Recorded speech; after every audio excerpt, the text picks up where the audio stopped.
what's up, man? Hit that subscribe button. So everybody talking about Black as Fuck on Netflix. So I checked it out. I ain't even gonna front. I ain't gonna hold you, Chief. It's satire comedy.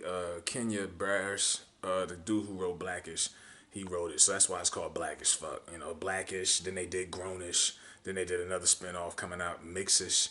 So that guy. And like I say, Blackish is a show. It's okay. It's not really my thing. But the thing about Blackish is at least they have good actors: Tracy Ellis Ross, Anthony Anderson, Jennifer Lewis, Lawrence Fishburne. He should have got somebody to play his role because he's not an actor. He's a director. He can't act. He looks cringeworthy at best. He just it's hokey. And like I say, it's a satire comedy show. They shoot it documentary, reality show style. They do vignettes. They sit down and talk inside to the camera. Some people are stuck on colorism and they're upset because the show's called Black as Fuck and it's a light skinned cast. His wife is, I think she's mixed. That's like the fifth thing that's wrong with this. I never really cared about the colorism issue. I think that's some post traumatic slavery shit. Niggas need to get over that, man. Excuse me, it's 2020 and y'all still stuck on this light skin, dark skin shit. That's not the real problem with the show. The problem with the show to me is it's not relatable. I mean, a wealthy black family, the father's pulling up in a Lamborghini, they dealing with Hollywood elites. That's not relatable to the everyday black person. Rather, you living in a struggle or you living check to check.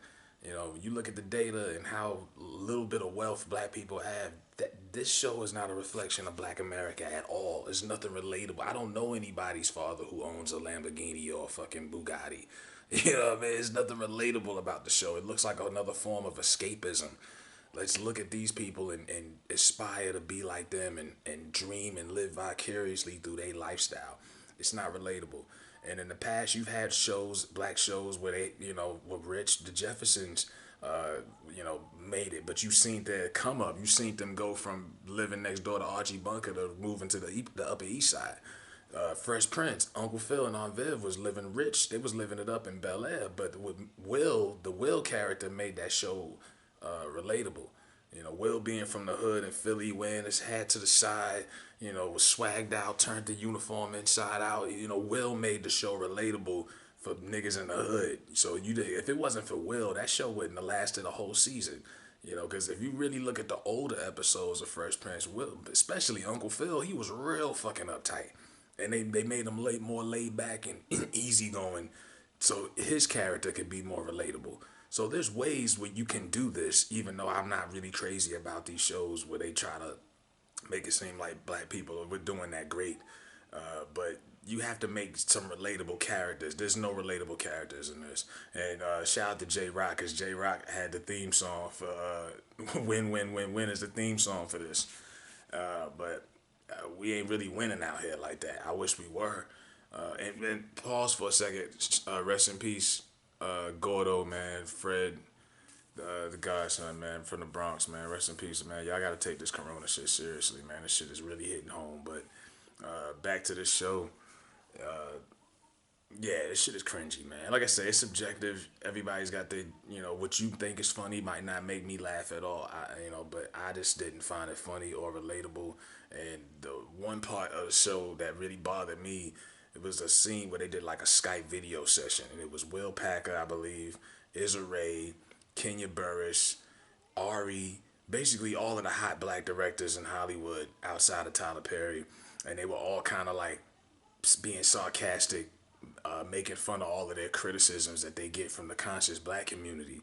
And it's just like, these motherfuckers really don't care about what we think about them. They're not doing these movies and these shows to please us.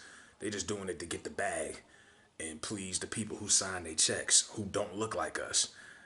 Rather it's Ari and her criticisms for her shows like The Shy and Boomerang, the way she misrepresents black men sometimes and pushes a lot of gay shit, or rather it's Will Packer. He's the reason he done a couple of Tiffany Haddish movies. Y'all tired of seeing Tiffany Haddish play in that ghetto role? A black director and screenwriter is writing those roles.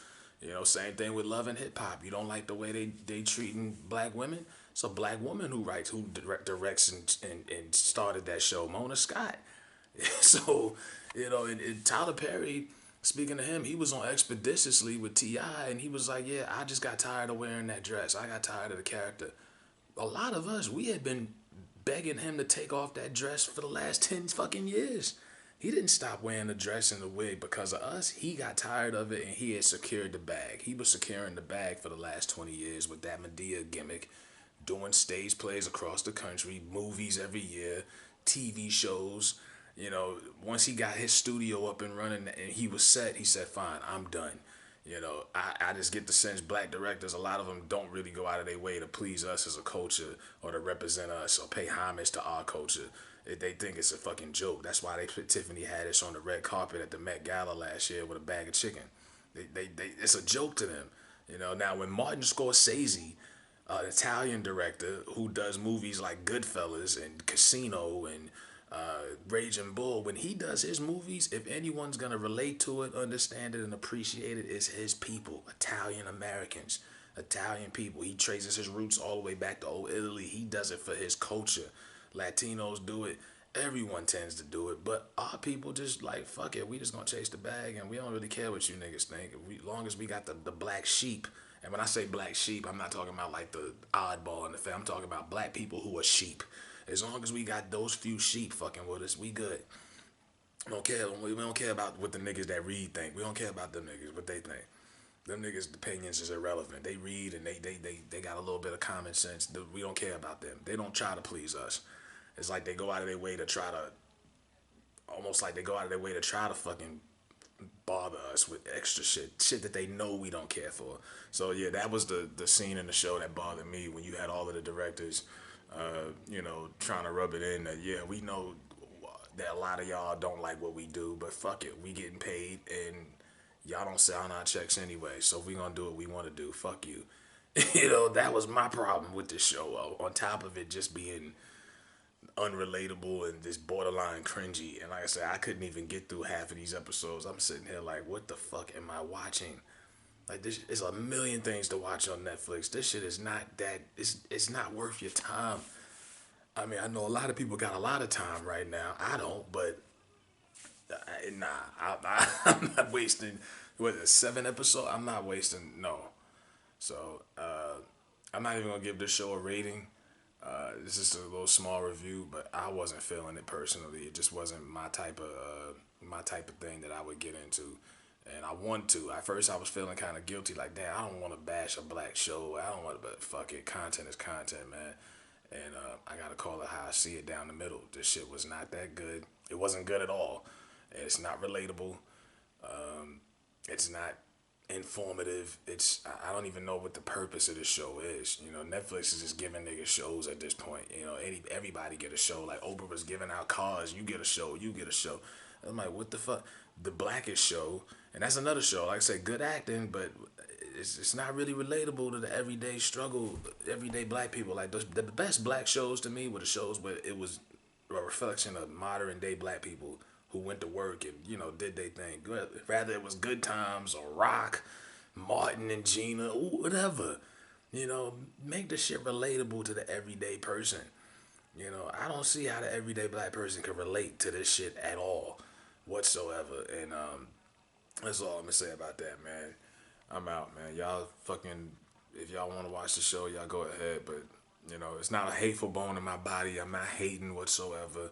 I have nothing against anybody on a personal level. I'm just being honest, giving my opinion. I thought this show was garbage.